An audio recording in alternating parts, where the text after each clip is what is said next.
Hi, welcome to my channel.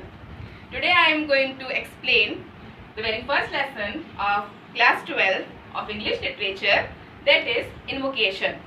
Invocation is translated from Atharva Ved. As you all know that there are 4 Ved, Rig Ved, Yajur Ved, Sam Ved and Atharva Ved. So it is translated from Atharva Ved. Invocation means what? A very polite and humble request. So here in this poem, a very polite and humble request has been done. So let's start our poem. First line. Let us have concord with our own people.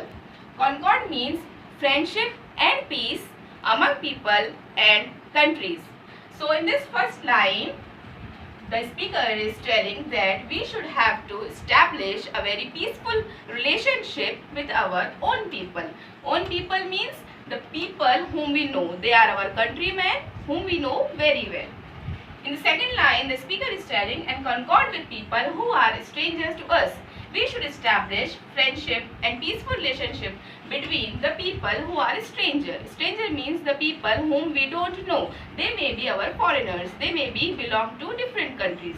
So in these two lines, the speaker is trying to say that we should have to establish a very friendship and peaceful relationship between the people whom we know or the people whom we don't know. Ashwins means dual god who symbolize perfect unity between natives and strangers. So Ashwin has to be created between us and strangers. Between us means between our own people and strangers. And when Ashwin will be created, there will be a unity of hearts. Unity means what? To become one. And hearts means here feelings. Means our feelings will be same. Then only Ashwin will be created. Which means a perfect unity between natives and strangers. Let's move further. May we unite in our minds, unite in our purposes. Here speaker is trying to tell us that unity must be of our mind and of our purposes. Mind means our thinking should be same. Purposes means our aim should be same. So these kinds of unity should be developed between our countrymen and strangers. Unity of hearts, minds and purposes means feelings, thinking and aim. Not fight against the divine spirit within us.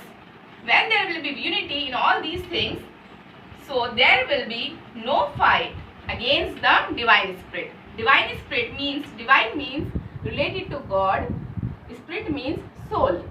So that means something which is separated from body and it is directly connected with God.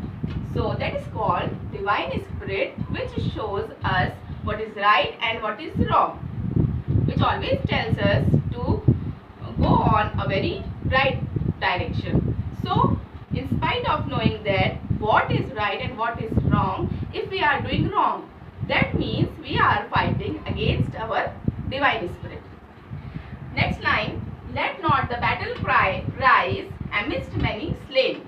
Here also speaker is trying to say that if there will be fight, so there will be battle. Battle cry means what? Many innocent people who killed in war, their voices of cry, their voices of groaning are too high.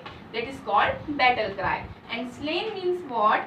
Innocent people who killed in war. So if there will be battle, there will be innocent people who killed in war. So we should avoid battle. We should not rise battle, right?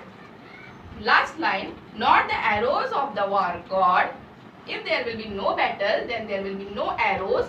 Arrows, you know, which is used in war to kill the people.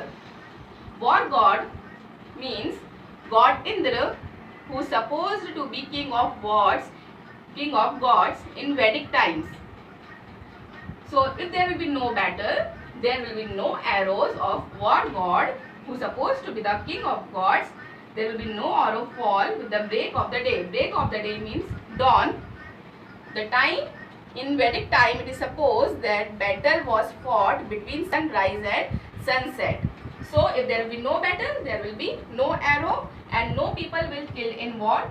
So this is the overall moral of the poem. If you have any difficulty, just comment it below, and thank you.